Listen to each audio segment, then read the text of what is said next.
हरे कृष्णा। हम लोग का टॉपिक चल रहा है सोल, मतलब जीव आत्मा। उसका हम लोग का आज पार्ट 4 है। तो हम लोग ये चर्चा किए थे अपने पहले पार्ट में कि आत्मा होती है। ठीक है, फिर उसके कई सारे प्रूफ देखे, साइंटिफिक प्रूफ और कॉमन सेंस से कैसे हम मालूम करेंगे कि सोल होता है। फिर हम लोगों ने देखा कि सोल जो है वो इस संसार में फंसा हुआ है, कैदी है, वो जाल में फंसा हुआ है। फिर हम लोगों ने देखा कि उसके पास वो किस जाल में फंसा हुआ है। तो हम लोगों ने देखा कि जीव आत्मा के ऊपर भौतिक आवरण है। शरीर के अंदर आत्मा हम लोग बोलते हैं, वो खाली बोलने में है, पर वास्तव में आत्मा के ऊपर है शरीर है। तो हम लोग ये देख रहे थे कि आत्मा के ऊपर शरीर है। और दो प्रकार के शरीर हम लोग देख रहे थे। एक होता है स्थूल शरीर, एक होता है सूक्ष्म शरीर। स्थूल शरीर बना है 5 धातु से, जिसको पंच महाभूत बोलते हैं। पृथ्वी, अग्नि, जल, आकाश, वायु। ये 5 धातु है जिससे हमारा स्थूल शरीर बना है। स्थूल मतलब होता है जिसको आप देख पा रहे हैं अभी, जिसको हम अपने इन आंखों से देख सकते हैं, उसको हम लोग बोलते हैं स्थूल शरीर। फिर हम लोगों ने देखा कि एक सूक्ष्म शरीर का भी आवरण जीवात्मा पर है। और वो सूक्ष्म शरीर हमारा मन, बुद्धि और मिथ्या अहंकार से बना होता है। और फिर कहीं जाके जीवात्मा आती, जो कि हम स्वयं हैं। ठीक है, तो हम लोगों ने स्थूल शरीर का पूरा विवरण हम लोग पार्ट 4 में देखे थे कि स्थूल शरीर किन धातुओं से बना है, उन धातुओं का जो मूल, जो शुद्ध अवस्था है वो कैसी है, और प्राणवायु कैसे हमारे शरीर को बैलेंस करती है। ये सब हम लोग देख चुके हैं। फिर हम लोगों ने मन के ऊपर चर्चा करने का प्रयास किया था। हम लोग मन को देख रहे थे, जो कि सूक्ष्म शरीर का पहला तत्व है, जो मन है। तो हम लोगों ने देखा था मन जो है उसकी तुलना शास्त्रों में एक बंदर से करी गई। कैसा बंदर? पहली बात तो स्वभाव से ही बंदर बहुत ही चंचल होता है। फिर ऊपर से उस बंदर को बिच्छू काट ले तो और पगला जाएगा। फिर ऊपर से, नहीं माफ कीजिएगा, बंदर था, बंदर चंचल था, फिर बंदर ने शराब पी ली तो और पगला गया। फिर ऊपर से उसको बिच्छू काट लिया और पागल हो गया। फिर भूत उसमें घुस गया उसी बंदर में, तो वो बिल्कुल तबाही मचाने वाला हो गया। तो उस प्रकार उस बंदर से भी खतरनाक हमारा ये मन है। लेकिन गीता में भगवान बहुत सुंदर बोलते हैं कि तुम्हारा अर्जुन एकमात्र शत्रु और मित्र ये मन ही है। तुम मन की वजह से ही फंसे हो और मन की वजह से ही निकल सकते हो। और इसमें छठे अध्याय के आप लोग श्लोक देखिएगा। गीता का छठे अध्याय का मेरे ख्याल से चौथा या पांचवा श्लोक है, जिसमें भगवान बोलते हैं कि जिसने मन को जीत लिया परमात्मा समाहितः। मतलब जिसने मन को जीत लिया वो ऑलरेडी, जिसने मन को कंट्रोल कर लिया वो तो ऑलरेडी परमात्मा तक पहुंच गया। भगवान ये बोलते हैं जिसने अपने मन को संयमित कर लिया वो ऑलरेडी परमात्मा को पा लिया, या बिल्कुल ऑलमोस्ट परमात्मा को पा लेगा, बिल्कुल पास पहुंच गया है परमात्मा तक। तो जो हमारा मन है वो इतना पावरफुल है कि अगर हमने मन को सही दिशा में लगा दिया तो ये भगवान की प्राप्ति करा देगा। और अगर हम मन को गलत दिशा में लगा देंगे तो ये हमें इस जगत में बांधा रहेगा, जिससे कि इस जगत, और अभी तक इस जगत में हम मन की वजह से ही बंधे हैं। प्रोपा जी लिखते हैं एक जगह अपने गीता के परपोर्ट में कि जो हमारे मन की इच्छाएं हैं ना, इच्छाएं, जैसे हम लोगों ने पढ़ा भी था 15वें अध्याय में। जैसे एक पेड़ होता है तो पेड़ की रूट जो होती है वो धरती पे टिकी रहती, तब वो पेड़ खड़ा होता है। तो वैसे ही ये भौतिक जगत है जो कि उल्टा पेड़ है, वास्तविक जो परवर्टेड रिफ्लेक्शन है, वो हमारी इच्छाओं पे टिका हुआ है। अगर हमारी इच्छाएं भगवान की इच्छाओं के साथ साथ चलेंगी तो हम भगवान को प्राप्त कर लेंगे। लेकिन अगर हमारे मन में भोग की इच्छाएं आएंगी तो हम भोग करते करते इस संसार में फंसे रहेंगे। ठीक है, तो ये हम लोगों ने चर्चा करा था। तो अब भगवान ये बोल रहे हैं, मतलब यहाँ पे लिखा एक श्लोक आता है, 18वें अध्याय का श्लोक है। तो यहाँ बात की जा रही है कि मन को भगवान में कैसे लगाएं, क्योंकि हम देख चुके हैं, अगर मन भगवान में लगाएंगे तो भगवान की प्राप्ति होगी, और अगर मन को इस जगत में लगाएंगे तो जगत में फंसे रहेंगे। तो भगवान अर्जुन को ये उपदेश देते हैं, जो कि पूरी गीता का बहुत महत्वपूर्ण उपदेश है। वो कहते हैं भगवान, मन मना भव मद भक्तो मद याजी माम नमस्कुरु माम वैशस युक्त वैतम युक्त वैभम आत्मानम मत परायण, हाँ, मन मना भव मद भक्तो, अपने मन को मुझ में लगाओ, मेरे भक्त बनो, मेरी पूजा करो, मुझे नमस्कार करो। केवल ये चार चीज करो। अपने मन को मुझ में लगाओ, मेरे भक्त बन जाओ, मेरी पूजा करो, मुझे नमस्कार करो। माम एव, निश्चित रूप से अर्जुन, मत परायण, हाँ, तुम निश्चित रूप से मेरे पास आओगे। केवल ये चार चीज करने से, अपने मन को मुझ में लगाने से, मेरे भक्त बनने से, मेरी पूजा करने से और मुझे प्रणाम करने से तुम निश्चित मेरे पास आओगे। और ये चार चीज को अभ्यास रूप में लाने के बाद तुम्हारा मन ऑटोमेटिकली मुझ में एब्जॉर्ब हो जाएगा। बहुत ही गंभीर बात है। यही शुद्ध भक्ति है वास्तव में।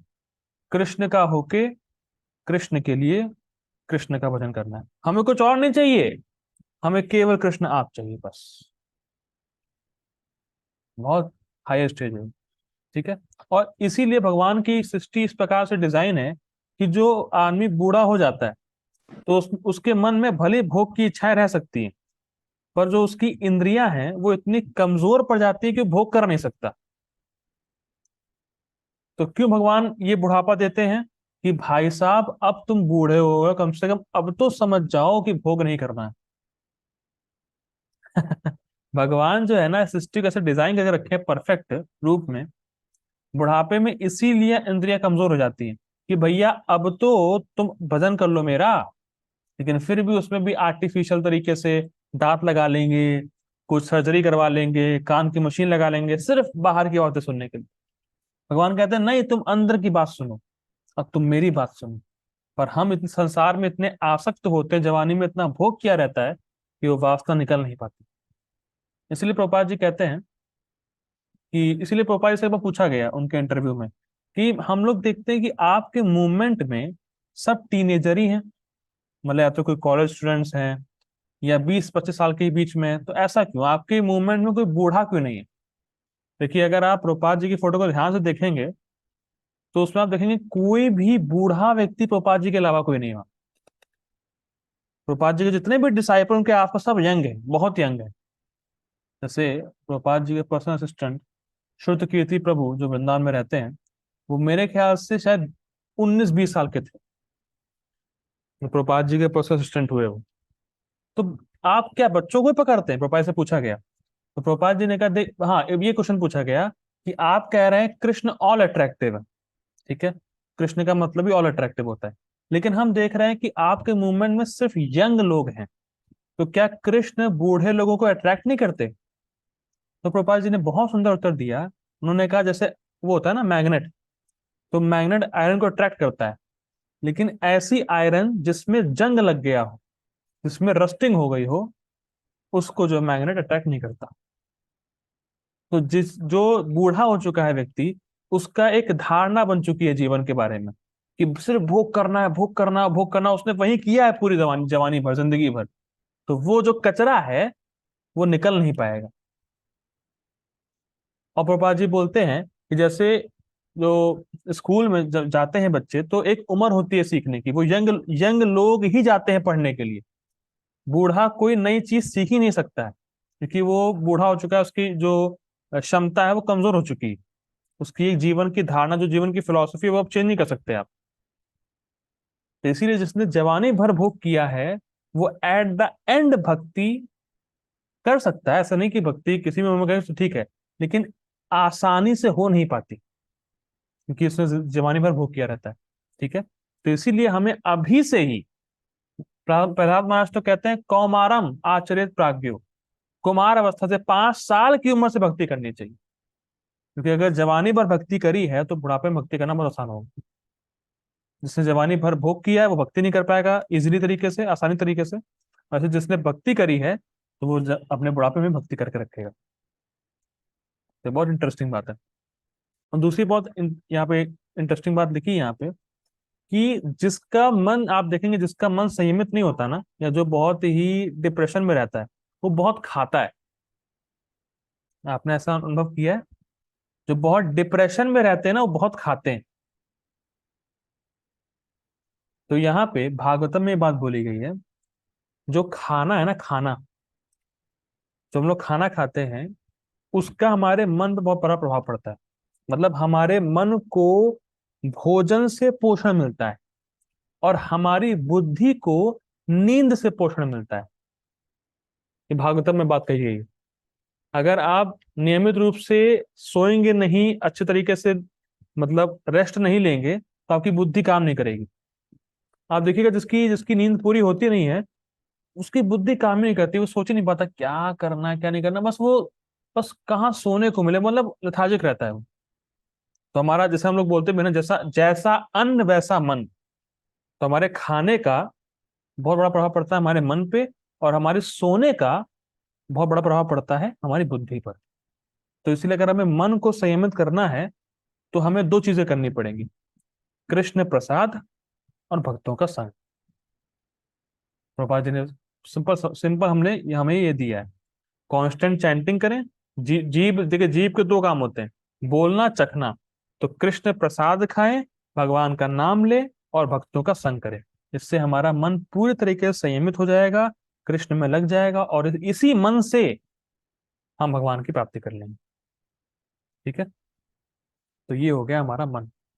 हम लोग पढ़ते हैं, तो सूक्ष्म शरीर का जो पहला तत्व था, जो पहला कंपोनेंट मन था, वो हो गया। हम लोग देखते हैं बुद्धि के बारे में, इंटेलिजेंस या बुद्धि क्या चीज होती। ठीक है। तो देखिए, मन का काम था, हम लोगों ने चर्चा किया था मन क्या है। मन एक स्टोर हाउस है। किसी को याद है मन किस किन चीजों का स्टोर हाउस है? मन स्टोर हाउस बोला था हम लोगों ने, पर किन चीजों का स्टोर हाउस बोला था? किसी को याद है?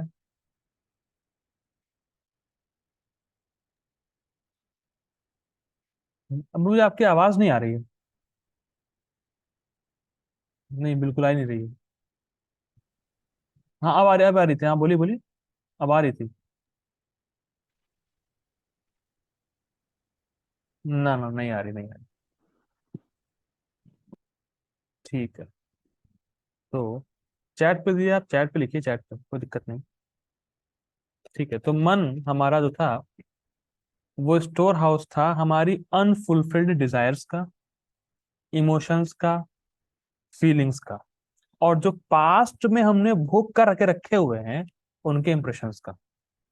तो वो पूरा एक समावेश था हमारे मन का। ठीक है।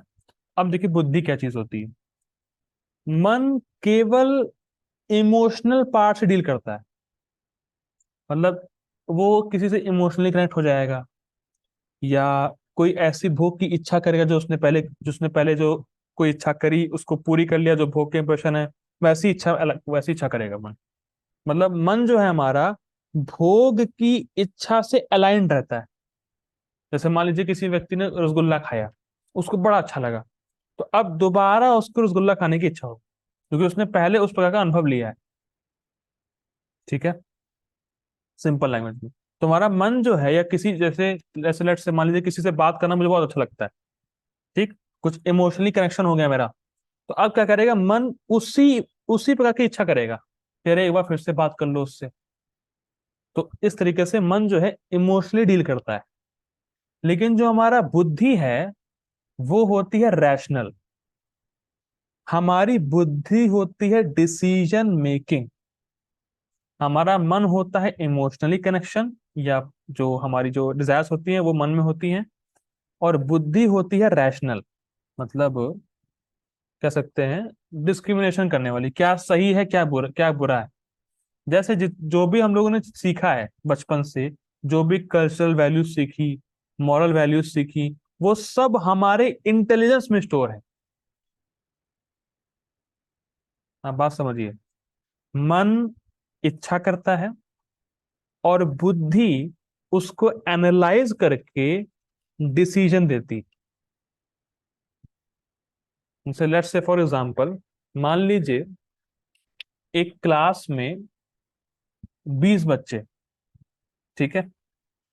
अब कोई ऐसी सिचुएशन आई कि किसी एक बच्चे को, जैसे मान लीजिए ऐसा हुआ कि मान लीजिए 20 बच्चे हैं, और पांच पांच के चार ग्रुप बने। उनको कोई दिया गया प्रोजेक्ट कि आप ये प्रोजेक्ट करिए या कुछ भी करिए। तो उसमें क्या हुआ, एक ग्रुप फर्स्ट आ गया। ठीक है। तो अब क्या है कि ये होना है कि मैम किसी, जो भी टीचर है वो किसी एक बच्चे को बुलाएगा और क्लास के सामने उसको ताली बजाएंगे। सारे क्लास के मेंबर जितने बच्चे हैं वो उसके लिए ताली बजाएंगे। अब क्या है कि जो भी 5 बच्चे होंगे उन सबके मन में ये आएगा, अरे मैं क्लास में खड़ा हूं, सब ताली मेरे लिए मारे, सबके पास इच्छा आएगी। ठीक। पर अब क्या है, जो हमारी जैसे लेट से मान लीजिए किसी की इच्छा आई कि हाँ मुझे बस मैम मुझे बुलाएं, मैं स्टेज पे खड़ा हूंगा, हम लोग मेरे लिए ताली मारेंगे, यस। ठीक। अब क्या है, उसी समय बुद्धि ये बोलेगी, क्या तुमने सारा काम अकेले किया है तो तुम क्रेडिट खुद ही लोगे? क्या तुम सेल्फिश नहीं हो रहे? क्या आपके कभी ऐसा ये आया है, जैसे तो चलिए छोड़िए एग्जाम्पल को, लेट्स से आपको कुछ खाने की इच्छा है, क्या आप बाहर गए, आपको कुछ खाने की इच्छा है, तो बुद्धि बोलती है, क्या तुम्हारे पास इतने पैसे हैं? तुम्हारे पास अगर इतने पैसे हैं भी, तुमने तो उधार लिया है, तो सेव कर लो पैसे, बाद में काम आएगा। अगर तुमने ज्यादा खा लिया तो हाँ, तो वेट बढ़ रहा है, नहीं खाना चाहिए, ऐसा वैसा। तो कभी ऐसा हुआ आप लोगों के साथ? मन केवल डिजायर करेगा, इमोशनल कनेक्शन, और इंटेलिजेंस उसको सारे जितने भी फैक्टर्स हैं वो उसके सामने रखेगी। ऐसा अनुभव है किसी का? क्योंकि बुद्धि जो है वो सोचती नहीं इमोशनली, वो केवल रैशनल है, मतलब बहुत सारे तर्क देगी आपको, ऐसा नहीं तो ऐसा नहीं, ऐसा नहीं तो लॉजिक्स। हमारी बुद्धि देती लॉजिक। ठीक। अब क्या है, जैसे एक लॉयर होता है ना, लॉयर, तो लॉयर अपने क्लाइंट को बचाने के लिए बहुत सारे वो देता है लॉ, जो ये आर्टिकल इतने इतने, आर्टिकल इतने इतने, आर्टिकल इतने इतने। तो वैसे ही हमारी बुद्धि है।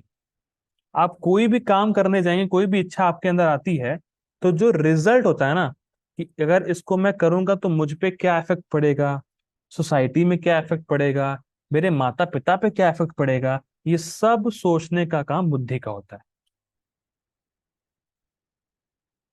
और अगर किसी व्यक्ति की बुद्धि भ्रष्ट हो गई तो वो काम से गया। इसीलिए गीता में बोलते हैं, वो क्या श्लोक है, ध्यायतो विषया पुंसा संगस्तेषु उपजायते, संगा संजायते कामा, कामात क्रोधो विजायते, क्रोधात भवति सम्मोह, सम्मोहात क्या है, सम्मोहात ऐसे है बुद्धि, ऐसे कुछ तो है, बुद्धि प्रणश्यति, उसकी बुद्धि का नाश हो जाता है। ठीक है, कुछ तो है, याद नहीं आ रहा मुझे। किसी को याद है? स्मृति, हाँ स्मृति के बाद फिर बुद्धि, हाँ करेक्ट। विभ्रम, हाँ वो ठीक है, तो बुद्धि का नाश हो जाता है, तो बुद्धि का नाश होने से फिर जो है काम खलास हो जाता है। ये बहुत इंपॉर्टेंट पॉइंट है, क्योंकि अगर क्योंकि बुद्धि है जो रैशनैलिटी की समझती है।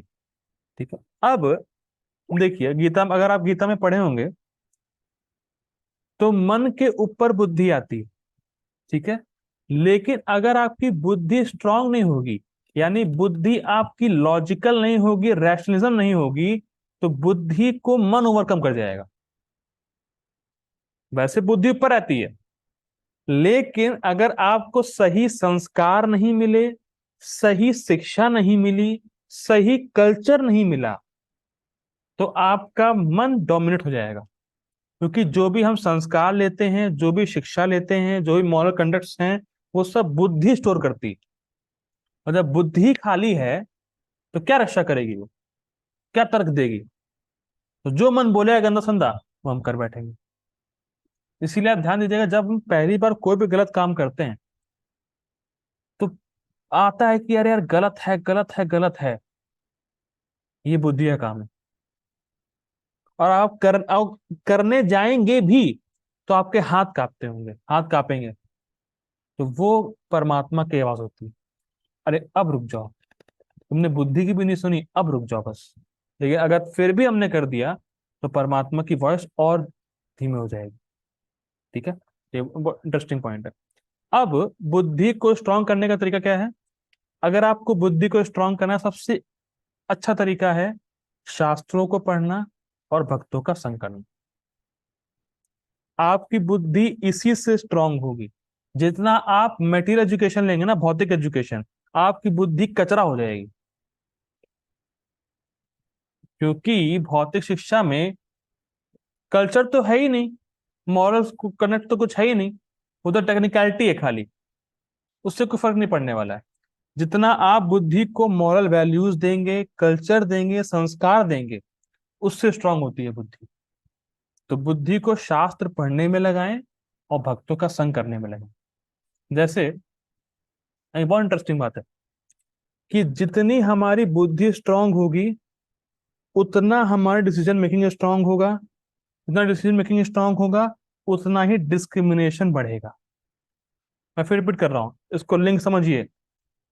बुद्धि जितनी स्ट्रांग, उतना डिसीजन मेकिंग स्ट्रांग। जितना डिसीजन मेकिंग स्ट्रांग, उतना ही डिस्क्रिमिनेशन, सही गलत में भेद स्ट्रांग। और बुद्धि कैसे स्ट्रांग होगी? शास्त्र को पढ़ने से, भक्तों का संग करने से। जैसे हम लोग सुनते हैं शिवाजी महाराज के बारे में, तो शिवाजी महाराज तो कुछ कहना नहीं, उनके बारे में सब जानते ही हैं। तो शिवाजी महाराज को बचपन से उनकी माँ ने महाभारत रामायण शास्त्र पढ़ाए थे, बचपन से। इसीलिए वो देखिए कितना बड़ा काम करेगा। लेकिन आजकल की जो माताएं हैं, जो मॉडर्न माताएं हैं, उनके पास समय ही नहीं है बच्चों के लिए। मैंने प्रैक्टिकली खुद देखा है। मतलब मैं क्या बताऊं, एक रिलेटिव है, कैसे नाम लूं उनका। तो वो छोटा बच्चा है, वो अपने बच्चे को कार्टून दिखाती है। मतलब कोई नॉनसेंस चीज दिखाती है वो, कि बस वो उसमें लगा रहे, हम लोग पार्टी करें, हम लोग मेकअप करें, हम लोग यहाँ जाए, हम लोग वहां जाए। ये हाल है। बिल्कुल समय नहीं है। दोनों माता पिता वर्किंग हो जाते हैं आजकल, तो चले गए और एक दैया को छोड़ गए। उसके बाद खुद को कुछ संस्कार नहीं है। बच्चों को क्या देगी वो संस्कार? और बस कार्टून लगा दिया, कार्टून देख रहा है, उसकी बुद्धि खराब हो रही है। इसलिए आप देखेंगे ना, जो बच्चे आजकल मतलब जो आजकल की जनरेशन, जो बड़े भी हो रहे हैं, कोई कॉमन सेंस नहीं होता उनमें। मतलब छोटी छोटी बात भी वो नहीं जानते क्या है क्या नहीं है। दुनिया में वो रह ही नहीं पाते। अगर आप उनको अकेला छोड़ दोगे वर्ल्ड में कहीं जाने को, बोल रहे हैं लोगों से मिलने को, तो उनको पता ही नहीं लोगों से बात भी कैसे करनी। कुछ नहीं पता, बिल्कुल नील है। क्योंकि संस्कार नहीं मिले उनको, शास्त्र की बात नहीं मिली उनको, भक्ति नहीं मिली उनको। तो ये माता पिता की बहुत बड़ी रिस्पॉन्सिबिलिटी है कि बच्चों को सिखाएं कि जीवन क्या है, मनुष्य जन्म मिला है, उसका क्या मूल्य है। तो मॉरल वैल्यूज और स्पिरिचुअल एजुकेशन, ये बहुत ज्यादा इंपॉर्टेंट है। भौतिक एजुकेशन तो कुछ नहीं, बस पापा जी बोलते थे काली वो है, एक आर्ट है, पैसा कमाने की आर्ट है। भौतिक एजुकेशन वो तो किसी को भी, कोई भी कर लेगा, वो तो उसको केवल एक स्किल है। लेकिन जो स्पिरिचुअल कल्चर और जो मॉरल वैल्यूज है, एक संस्कार है। ये कोई स्किल नहीं है, संस्कार है। तो हमें देना ही चाहिए अपने बच्चों को, तब हमारी बुद्धि स्ट्रांग होगी, तब हम सही और गलत में भेद कर पाएंगे और अपने जीवन को धर्म युक्त तरीके से आगे बढ़ा पाएंगे। आजकल तो सब कुछ क्यों हो रहा है? मर्डर, रेप, ये वो, पता ही नहीं लोगों को क्या करना है क्या नहीं करना है। फ्रस्ट्रेट है बिल्कुल, बिल्कुल फ्रस्ट्रेट है। कुछ है ही नहीं, बुद्धि है ही नहीं उनमें, खाली पड़ी है बिल्कुल। मैं और नहीं बोलूंगा बहुत। ठीक है। तो देना चाहिए, मतलब बुद्धि आपकी स्ट्रांग होगी तो आप मन को संयमित कर पाएंगे। और बुद्धि स्ट्रांग होती है शास्त्रों को अध्ययन करने से और भक्तों का संग करने से। ठीक है, तो ये हम लोग ने देखा मन, बुद्धि। अब है मिथ्या अहंकार। अब ये मिथ्या अहंकार क्या है, देखिए। मन, बुद्धि, अहंकार में सबसे सूक्ष्म मिथ्या अहंकार होता है। आप एक पल को, मन को अलग देख पाते हैं अपने आप से कि हाँ मेरा मन कर रहा है, मतलब मन को अलग कुछ तो फील कर पाते हैं। बुद्धि को और कम फील कर पाते हैं। मिथ्या अहंकार को तो अपने से आप अलग देख ही नहीं पाते, मतलब फील ही नहीं कर पाते।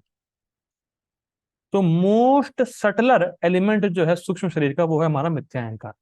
ये करता क्या है? मिथ्या अहंकार का मतलब ही है कि वो आत्मा को शरीर समझने के लिए मजबूर करता है। मतलब हम सोच रहे हैं कि हम ये शरीर हैं।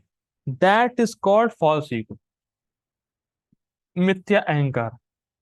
और केवल अपने को शरीर नहीं समझ रहे हैं, जिस शरीर से जुड़ी जितनी भी चीजें हैं वो मेरी हैं, ये मिथ्या अहंकार है। ये मेरा घर है, ये मेरे बच्चे हैं, ये मेरी पत्नी है, ये मेरा परिवार है, ये सब मिथ्या अहंकार है। और बस ये मिथ्या, देखिए, मृत्यु के समय कष्ट क्यों होता है? कौन बताएगा?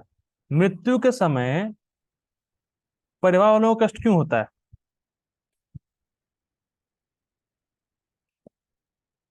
बताइए बाबू जी। हरे कृष्ण। जी बाबू जी। हरे कृष्ण जी। जी बाबू जी बताइए। आपने ये पूछा कि मृत्यु के कष्ट किसे, मतलब मृत्यु के परिवार वालों को? समय परिवार वालों को कष्ट क्यों होता है? वो तो चलिए, वो चला गया, वो तो कष्ट हो गई उसको तो।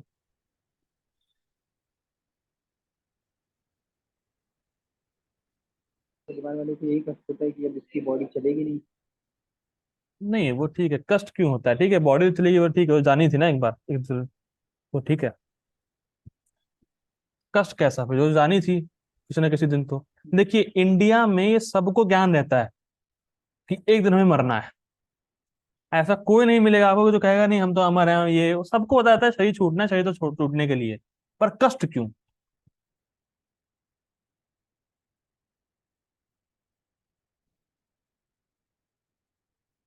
देखिए मैं बता रहा हूँ कष्ट सिंपल। इमोशनल फैक्टर आ जाएगा वो जो। इमोशनल, ठीक है मैं बता रहा हूँ। मिथ्या अहंकार हमें कष्ट देता है मृत्यु के समय। अरे ये तो मेरा था, ये तो मेरा था, मेरा पति गया है। मिथ्या अहंकार, मेरा। वो समझ नहीं रहा, ये तो भगवान का है। ठीक है, देखिए, कष्ट होना और एक उपकार की भावना वो अलग है। जैसे दुखी दुखी हम लोग होंगे कि हाँ देखिए, मतलब ऐसे कोई मरा भी है तो दुखी होना चाहिए कि अरे इससे मेरा ऐसा संबंध था, और ठीक है, इसने मेरे बहुत उपकार किए, इसने मेरी बहुत हेल्प करी। तो ग्रेटिट्यूड टाइप में आप दुखी होंगे, वो ठीक है। लेकिन बस दुख के मारे डूब जाना, ये मिथ्या अहंकार का काम। क्योंकि मिथ्या अहंकार की वजह से हम सोचते हैं कि ये मेरा है और इसको मैं कंट्रोल करने वाला हूं। और जब मृत्यु हो गई तो आपका कंट्रोल छूट गया उस व्यक्ति के ऊपर, तो दर्द होता है। ये पॉइंट। तो ये सोचना कि मैं मेल हूं, मैं प्रभु जी हूं, माता जी हूं, Indian, American, Chinese, black, white, poor, ये सब मिथ्या अहंकार है। और ये सब बदलता रहता है। आज मैं भारतीय शरीर में हूं तो उससे अमेरिकन शरीर में हूं। पर आज मैं भारतीय शरीर में हूं तो मेरा देश महान, मेरा भारत महान।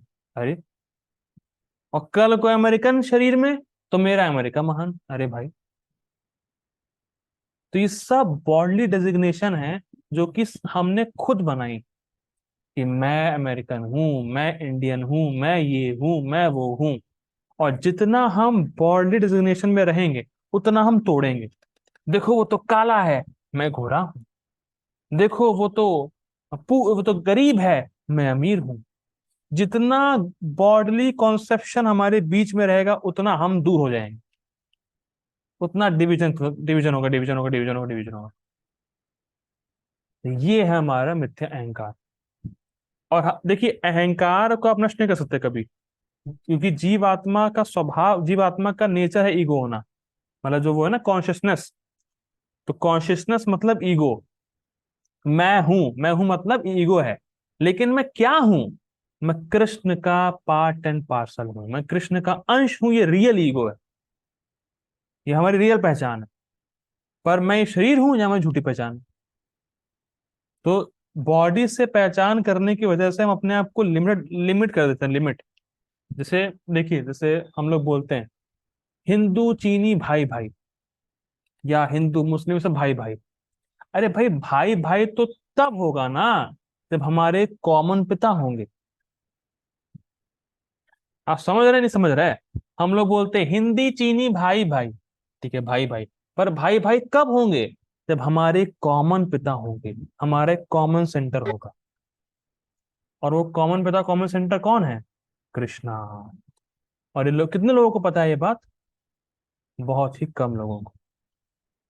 इसलिए प्रभुपाद जी बोलते थे, अगर कुछ परसेंट पॉपुलेशन में समझ जाए कि हम सब कृष्ण के हैं और कृष्ण के लिए हमें काम करना है, शांति। क्योंकि हम सब भाई भाई है, हमें सब एक एम के लिए काम करना है, कृष्ण की सेवा के लिए काम करना है। जब हम एक ही लक्ष्य के लिए काम कर रहे हैं, तो हम कैसे कैसे लड़ सकते हैं? अगर हमारा लक्ष्य अलग अलग होगा और कोई ना कोई लक्ष्य बीच में आ जाएगा हम दोनों का, तो लड़ाई शुरू हो जाएगी। और मिथ्या अहंकार की सबसे बड़ी दिक्कत क्या है? जितना मिथ्या अहंकार पड़ा रहेगा, आप सोचेंगे आप ही तो करने वाले हैं, आप ही तो कंट्रोलर हैं। और जब वो कंट्रोल छूटता है, जब आपकी प्लानिंग फेल होती है, तब दर्द होता है, तब फ्रस्ट्रेशन होता है, फिर डिप्रेशन होता है, फिर सुसाइड तक भी हो जाता है। तो ये जो मिथ्या अहंकार है, ये जो भ्रम है, ये हटेगा शास्त्र के ज्ञान से, दिव्य ज्ञान से। तब हम समझेंगे कि असली कर्ता हम नहीं है, इसमें प्रकृति का भी कुछ कुछ हाथ है, भगवान का भी हाथ है। जैसे सिंपल समझिए, नेट चल रहा है, जूम ऐप चल रही है और मैं हूं। अगर मैं ना रहूं तो क्लास होगी? प्रभु जी बताइए। अच्छा, अगर नहीं, नेट नेट ना हो तो क्लास होगी? अच्छा, नहीं अगर होगी। जूम ना हो तो क्लास होगी? तो करता कौन है? नेट, जूम की मैं? तीनों। तीनों करेक्ट। आप अकेले करता नहीं। पर मिथ्यांकार की दिक्कत क्या है? मैं तो अकेला करता हूं, ये प्रॉब्लम। तो आपने भगवान को हटा दिया ना साइड से, ये प्रॉब्लम है। तो मिथ्या अहंकार जी जो हमारा है, ये जो नष्ट होता है दिव्य ज्ञान से, भक्ति करने से नष्ट होता है। ठीक है, इसको हम लोग आगे और डिटेल में देखेंगे, मिथ्या अहंकार कैसे नष्ट करना है। ठीक है, अब बात करते हैं जो कि हम हैं, आत्मा की। ठीक है, ये हमारा टॉपिक चल रहा है सोल। तो हम आत्मा के बारे में समझते हैं, आत्मा क्या चीज होती है।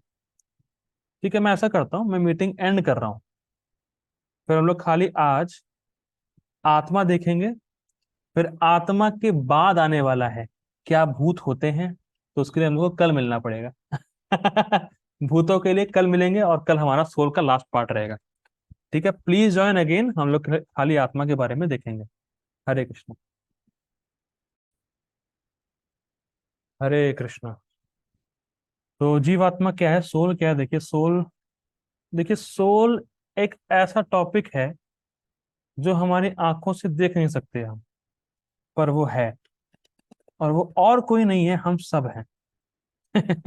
जीवात्मा बोलने से ही मत सोचिए कोई और है, कोई जीवात्मा। जीवात्मा हम स्वयं हैं। और हमारा स्वभाव क्या है? हमारा स्वभाव है प्रेम करना और सेवा करना। ठीक है, देखिए इस संसार में ऐसा कोई मनुष्य नहीं है, या कोई भी ऐसा प्राणी नहीं है जो किसी से प्रेम ना करे और किसी से प्रेम ना चाहे।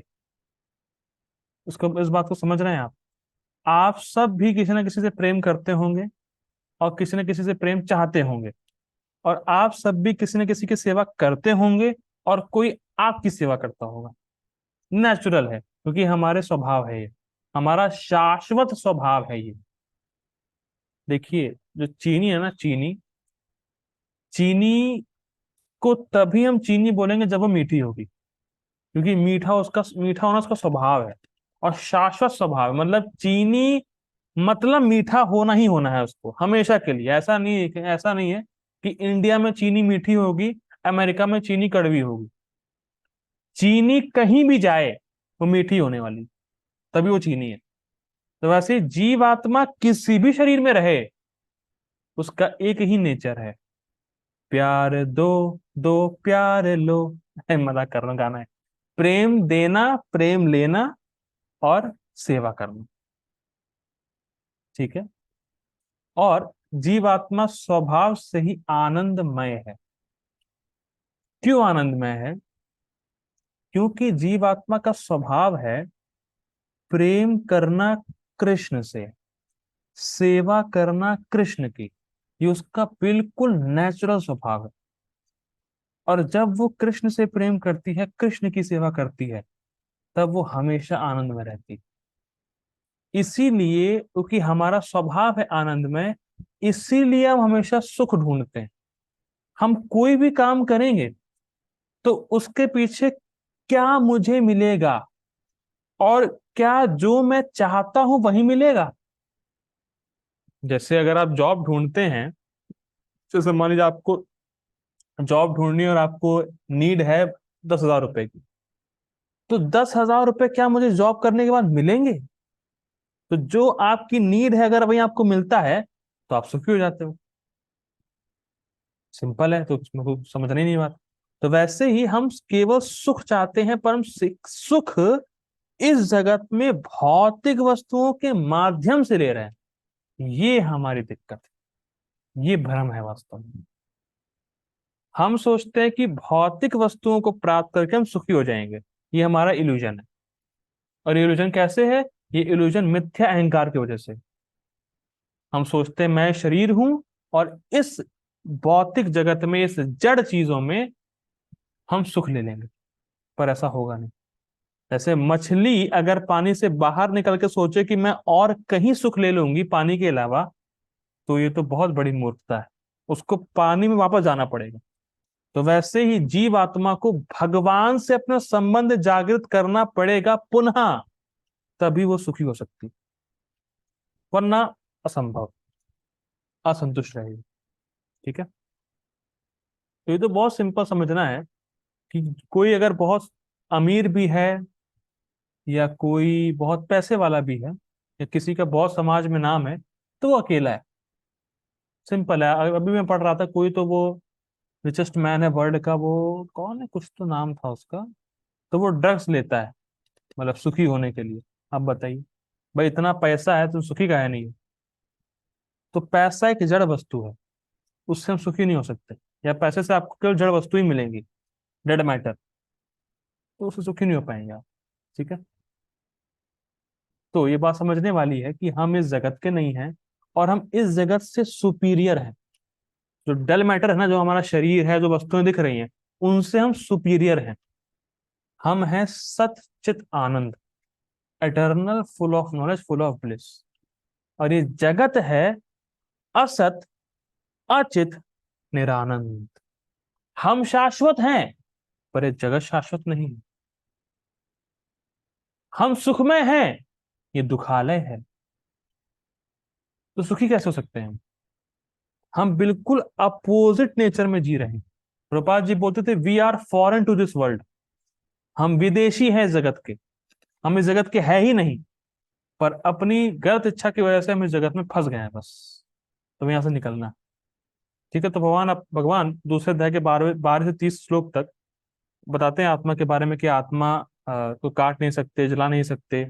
और आत्मा जो है देह परिवर्तन करे, इसे हम ड्रेस चेंज करते हैं। आत्मा अमर है, अजन्मा है, और वो ऐसा नहीं, किसी ऐसा भी नहीं कभी आया हो। सोल सोल हमेशा से है। ठीक है। सब भगवान बताते हैं अपने दूसरे अध्याय के 12 से 30 नंबर श्लोक में। ठीक है।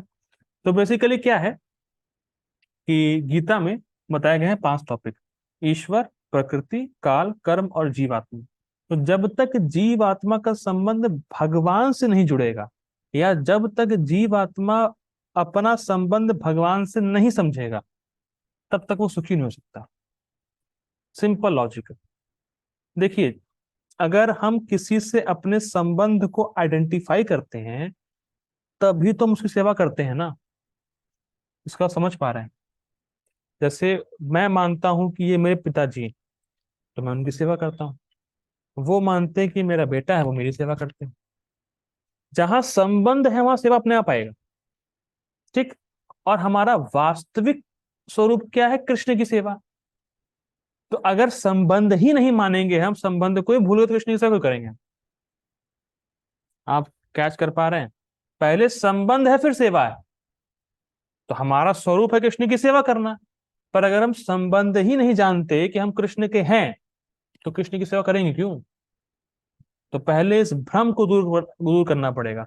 और हम क्या मानते हैं, हम क्या सोचते हैं कि हम ये शरीर हैं। हम भ्रम के वश सोचते हैं कि हमारा संबंध शरीर से है। तो जब शरीर से संबंध है हमारा, तो अपनी इंद्रियों और मन की सेवा करते हैं। सिंपल पॉइंट है, जहां आपका संबंध वहां आपकी सेवा। हम अभी संबंध माने कि मैं शरीर हूं और ये लोग शरीर से मेरे जुड़े हुए हैं, सब मेरे हैं, तो हम उनकी सेवा में लग गए। लेकिन जब हम समझेंगे कि अरे ये सारे लोग भी कृष्ण के हैं, मैं भी कृष्ण का हूं, और कृष्ण से हमारा शाश्वत संबंध है, और जो मैं आज जिसको मैं आज अपना पिता माता भाई बंधु मान रहा हूं, ये तो क्षणिक हैं, ये तो मेरे है ही नहीं। ये मरे या शरीर छोड़े तो संबंध गया हमारा। ये संबंध शाश्वत नहीं है। शाश्वत संबंध तो केवल कृष्ण से है। तो बस हम उस तरफ लग जाएंगे, और हमारा शाश्वत संबंध जो है, इस कलयुग में भगवान से संबंध जागृत करने का केवल एक तरीका, केवल एक तरीका, हरे कृष्णा कृष्ण कृष्ण हरे हरे, हरे राम राम राम हरे हरे। तो हम हरे कृष्ण महामंत्र का जप करेंगे, तो हमारा जो कचरा है हृदय में, जिसकी वजह से हम मान रहे हैं कि मेरा संबंध शरीर से है या इन लोगों से है, ये कचरा साफ होगा। फिर हमारा संबंध कृष्ण से जागृत हो जाएगा। हम अपना संबंध समझेंगे कृष्ण से, और कृष्ण की सेवा में लग जाएंगे। और हरे कृष्ण महामंत्र के अलावा और कोई उपाय नहीं है, कोई उपाय नहीं इस कलयुग में। इसीलिए श्लोक यहाँ पे कोट कर रहे हैं, हरे कृष्णा कृष्ण कृष्ण हरे हरे, हरे राम राम राम हरे हरे, इति षोडशक नाम नाम कली कल्मश नाशनम। जो कल्मश हमारे हृदय में है वो सब नष्ट हो जाएगा। नतः परतरो उपाय, इससे परे और कोई उपाय नहीं है। सर्व वेदेषु दृश्यते, मैंने सारे वेद देख लिए हैं। ये ब्रह्मा जी बता रहे हैं कि केवल हरे कृष्ण महामंत्र के जप के अलावा इस कलयुग में और कोई तरीका नहीं है कि कलयुग से हम पार हो जाएं, भगवान से अपना संबंध जागृत कर लें। ठीक है, तो हमें एकमात्र हरे कृष्ण महामंत्र का जप करना है, भगवान के बारे में सुनना है, भगवान की महिमा को बोलना है। धीरे धीरे करते करते करते करते हमारे इस भौतिक जगत से संबंध है वो ढीला पड़ेगा, और जो हमारा संबंध कृष्ण से है ओरिजिनल, उसको हम स्ट्रांग करेंगे, वो हमारा जागृत होगा।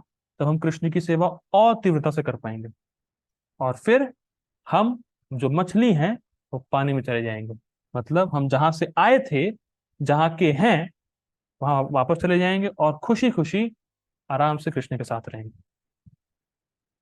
ठीक है, ये जीवात्मा का थोड़ा डिस्क्रिप्शन है शॉर्ट में। तो अब हम लोग कल देखेंगे, डज घोस्ट एग्जिस्ट, क्या भूत होते हैं। तो भूतों के बारे में बहुत जानने के इच्छुक हमारे ग्रुप में हैं, तो भूतों के बारे में कल बात होगी, कल आइएगा। ठीक है, श्रील प्रभुपाद की जय। हरे कृष्णा।